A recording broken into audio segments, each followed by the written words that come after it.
What's up guys, कैसे हो आप सब। So I hope you all are fine. And अब हम करने जा रहे हैं रूट्स एंड नेटवर्क डायग्राम्स का question 36 to 38. So let's read. Answer the questions on the basis of information given below. The figure below depicts the distribution network of Govardhan milk.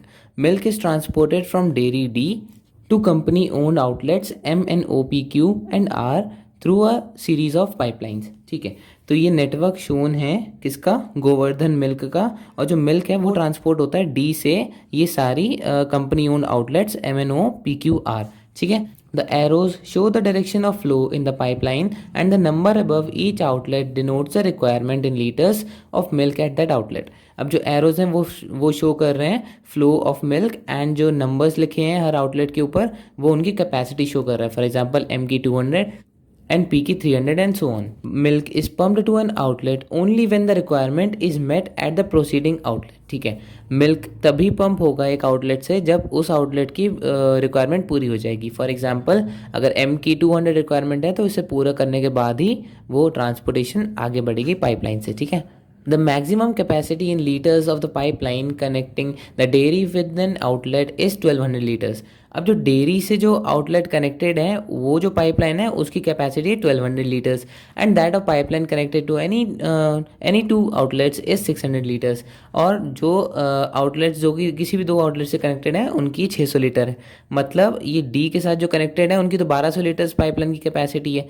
ठीक है, यहाँ पर मेंशन करते हैं 1200 इसकी एंड बाकी सबकी 600. The slack in a pipeline is defined as the extra flow required to bring the pipeline to full capacity. तो स्लैक हमने लास्ट क्वेश्चन में भी पढ़ा था. स्लैक का मतलब होता है कि वो एक्स्ट्रा फ्लो जो कि ज़रूरत होता है फुल कैपेसिटी को मीट करने के लिए. ठीक है, the dairy pump sufficient milk to fulfil the requirements at all the outlets. ठीक है, सफिशिएंट मिल्क प्रोवाइड करते हैं. अब इसके क्वेश्चंस पे आते हैं. Question number 36. Due to a technical problem if the pipeline connected N and Q can not be use. ठीक है, एन टू क्यू जो है ये अभी यूज नहीं हो सकती. ठीक है, then what will be the flow at Q and R put together. ठीक है, तो क्यू एंड आर में फ्लो कितना होगा जब N to Q pipeline use नहीं हो सकती. तो देखो क्यू और आर पे फ्लो कहाँ कहाँ से हो रहा है. देखो एक तो पी फ्लो कर रहा है, ठीक है, एंड क्या एक ओ फ्लो कर रहा है और एक एन कर रहा है. तो एन तो कर नहीं सकता अब, तो इसे हटा दो. बचे क्या, पी से और ओ से कितना कितना फ्लो हो रहा है क्यू और आर पे. तो देखो हम मैक्सिमम लेके चलेंगे. फॉर एग्जांपल अब मैक्सिमम कैपेसिटी कितनी है, डी टू ओ. पहले डी टू ओ का एग्जांपल लेंगे. It is 1200. ठीक है, हमने पढ़ा था ना डेयरी से जो आउटलेट्स की कैपेसिटी है वो पाइपलाइन की 1200 है. अब देखो 1200 अगर डी टू ओ जाएगा तो उसमें से 800 तो रख लिया. ठीक है, और जो ओ है फिर वो कितने सप्लाई करेगा, 1200 माइनस 800, 400 सप्लाई करेगा क्यू या फिर आर में से किसी एक को. ठीक है, तो 400 का तो सप्लाई पक्का होगा, 400 तो होगा ही होगा ओ से. ठीक है, अब हम देखते हैं किससे, एम पी से. रुको, एम एंड पी. अब पी से कितना होगा. ठीक है, तो डी ने 1200 इधर भेजा. ठीक है, एंड 200 यहाँ पर ऑक्यूपाई हो गया. ठीक है, अब 1200 माइनस 200 इज 1000. अब 1000 का फ्लो होगा एम टू पी, नहीं ये होगा 600 का, क्योंकि मैक्सिमम फ्लो जो आउटलेट्स के बीच में है वो है 600. ठीक है, और 1200 का मैक्सिमम है डेयरी टू आउटलेट. ठीक है, तो यहाँ से यहाँ 1000 का फ्लो नहीं होगा, कितने का फ्लो होगा, 600 का. तो 600 यहाँ से फ्लो हुआ, पी ने कितना रख लिया, 300. अब 600 माइनस 300 इज 300. तो पी कितना सप्लाई करेगा क्यू एन आर को, 300. और ओ ने कितना किया था, 400. तो 400 plus 300 equals to 700 litres is the answer. Option number B. ठीक है, समझ में आया. Question number 37. If the pipeline connecting N and Q is carrying only half its capacity, the pipeline connecting to which other 2 points can also have a 50% slack. अब देखो 50% slack का वही हो गया कि हाफ कैपेसिटी हो गई. कौन से ऐसे दो पॉइंट्स हैं, एन और क्यू की तो हो गई. एन और क्यू की जो पाइपलाइन है कनेक्टेड है उसकी 50% हो गई. अब देखो एन टू क्यू कितना था, कितना 600 था. अब इसकी 50% कितनी होगी, half of the capacity, it is 300. ठीक है, 300 हो गई. अब पूछा है कि कौन से दो पॉइंट्स की कैपेसिटी भी, अब पूछा है कौन से दो पॉइंट्स में जो पाइपलाइन कनेक्ट हो रही है उसकी कैपेसिटी भी हाफ हो सकती है. ठीक है, तो अगर हम एक एक करके चलें तो let's say example D N N. अब डी एन एन में कितनी फुल कैपेसिटी है, 1200 लीटर्स की फुल कैपेसिटी है इस पाइपलाइन में. अब क्या हम इसे आधा कर सकते हैं कि 600 दे दें. डी टू एन हम 1200 की जगह 600 दे सकते हैं, नहीं. क्यों, क्योंकि एन पे मिनिमम 900 तो चाहिए ना, क्योंकि और उसे कहीं से सप्लाई तो मिल नहीं रहा. तो इसे हम हाफ नहीं कर सकते, तो डी टू एन तो पाइपलाइन होगी नहीं. ठीक है। नेक्स्ट देखते हैं D2O, ठीक है। अब D2O का देखते हैं।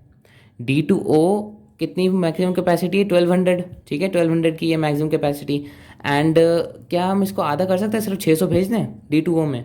नहीं, क्यों? क्योंकि O की कैपेसिटी कितनी है, 800, तो हमें 800 तो मिनिमम चाहिए ही चाहिए, क्योंकि O पे कोई और सप्लाई तो कर नहीं रहा, तो मतलब हम इसको भी हाफ नहीं कर सकते। अब देखो D और M और M एंड P पे, M एंड P पे देखो, क्या M टू P कितना मैक्सिमम फ्लो है, फुल कैपेसिटी है 600 की। अब क्या मैं इसे 300 कर सकता हूँ? अब आपको यहाँ पर लगेगा हाँ कर तो सकते हो, क्योंकि P को तो सिर्फ 300 चाहिए और थोड़ी चाहिए, लेकिन रॉन्ग। देखो P को Q और R को भी सप्लाई करना है। अगर हम मैक्सिमम लेके चलें कि 1200 हमने दे दिया O पे, ठीक है, 800 यहाँ खर्च हो गया, तो Q एंड R की टोटल कैपेसिटी कितनी है? देखो Q एंड R की टोटल कैपेसिटी 450 प्लस 350 कितना है, 800 है, ठीक है। यहाँ से समझना Q एंड R की फुल कैपेसिटी 800 है, ठीक है। एंड D से हमने O भेज दिया 1200, और 1200 में से 800 इसने ऑक्यूपाई कर लिया, बचा कितना, 400। तो 400 दे दिया O ने Q और R को। अब Q और R की रिक्वायरमेंट कितनी थी, 800, कितना मिल गया, 400, किससे, O से, तो माइनस 400 कर देंगे, कितना बचा, 400, ठीक है। अब हम N पे आते हैं। D2N हमने भेज दिया फुल कैपेसिटी 1200, 1200 में से 900 उसने रख लिया, ठीक है, बचा कितना, 300, और 300 का ही ये इसकी फुल कैपेसिटी थी, क्योंकि आधी हो गई थी ना, वैसे तो 600 की कैपेसिटी है यहाँ पर, तो इसकी आधी हो गई 300, तो 300 यहाँ पर भेज दिया। तो N से कितना पहुँच गया Q और R पे, 300, तो 300 और माइनस कर देते हैं, बचा कितना, 100। अब ये जो 100 का फ्लो है, देखो O ने भी Q एंड R को सप्लाई कर दिया, N ने भी Q एंड R को सप्लाई कर दिया, अब 100 फिर भी बच रहा है, तो ये 100 किसको देना पड़ेगा, ये 100 P देगा। तो मतलब P को मिनिमम 400 लीटर्स ऑफ मिल्क तो चाहिए ही चाहिए, और मैक्सिमम कैपेसिटी कितनी है इस पाइपलाइन की, 600। क्या हम इसको हाफ कर सकते हैं, बताओ, क्या हम इसको हाफ कर सकते हैं, सिर्फ 300 ही देते हैं? नहीं, क्योंकि हमें तो 400 यहाँ पर चाहिए। बचा क्या, लास्ट ऑप्शन D&M। अब D&M की कितनी कैपेसिटी है, 1200, ठीक है। क्या हम इसे आधा कर सकते हैं, ऑफकोर्स कर सकते हैं। अगर इसका आधा कर दिया, मान लो 600 ही दिया 1200 की जगह, तो 200 इसने ऑक्यूपाई कर लिया, ठीक है, एंड 300 इसने ऑक्यूपाई कर लिया, एंड 100 यहाँ पर भेज दिया, तो पूरे 600 पूरे कंप्लीट हो गए। तो मतलब D2M की जो पाइपलाइन है, इसकी हम कैपेसिटी को 50% हटा सकते हैं, 50% स्लैक कर सकते हैं। तो it is answer option number C, D and M, ठीक है। समझ में आया? Question number 38, if it is known that outlet P pumps exactly 100 liters of milk to an outlet connected to it, ठीक है, P जो है वो 100 liters of milk भेजता है to an outlet connected to it, what is the range of the quantity of milk that O pumps to R? अब range क्या हो सकती है कि O R को कितना पंप करेगा? तो देखो R को कौन कौन पंप कर रहा है, एक तो P, एक तो Q एंड एक तो O, ठीक है। अब वो पूछा है कि O कितना पंप करेगा, तो देखो इसकी हम रेंज कैसे निकालेंगे, पहले कि Q को किसने पंप किया। फॉर एग्जांपल हम लेते हैं कि O ने Q को पंप नहीं किया, ठीक है, किसने किया, P एंड N ने किया, ठीक है। तो P एंड N ने किया, तो फिर इसने P और N ने Q को पूरा पंप कर दिया, तो O को R को कितना देना पड़ेगा, फुल 350, तो 350 तो मैक्सिमम हो गया। अब देखो, अब R को फॉर एग्जांपल O ने कुछ भी पंप नहीं किया, तो P एंड Q दोनों मिलके R को पंप कर सकते हैं, हाँ बिल्कुल बड़े आराम से कर सकते हैं। तो O कितना पंप करेगा, O को कितनी ज़रूरत है R को पंप करने के लिए, इट इज़ 0। तो ये तो बहुत ईजी क्वेश्चन था, इसमें तो कुछ करना ही नहीं था, 0 to 350 आंसर था। अगर P और Q R को पंप करेंगे तो इसका मतलब O को करने की ज़रूरत ही नहीं पड़ेगी, तो मिनिमम तो 0 हो गया। एंड अगर P एंड N Q को पंप करेंगे तो R को फुल्ली पंप O ऑलरेडी कर सकता है, क्यों, क्योंकि मैक्सिमम कैपेसिटी इस पाइपलाइन की 1200 थी, 1200 में से 800 इसने रख दिया, एंड इसके पास कितना बचा, 400। तो अगर 400 वो सप्लाई कर सकता है तो 350 को तो आराम से दे सकता है, तो मतलब maximum is 350 and 0 is minimum, ठीक है। तो it is 0 to 350 litres, option number D. So I hope आपके समझ में आया होगा। These were the answers from 36 to 38। कोई भी दिक्कत हो तो उसे कमेंट सेक्शन में मेंशन कर देना, एंड अगर आपको हमारी वीडियोस अच्छी लगती हैं तो consider like, share and subscribe to our channel. Thank you so much for watching.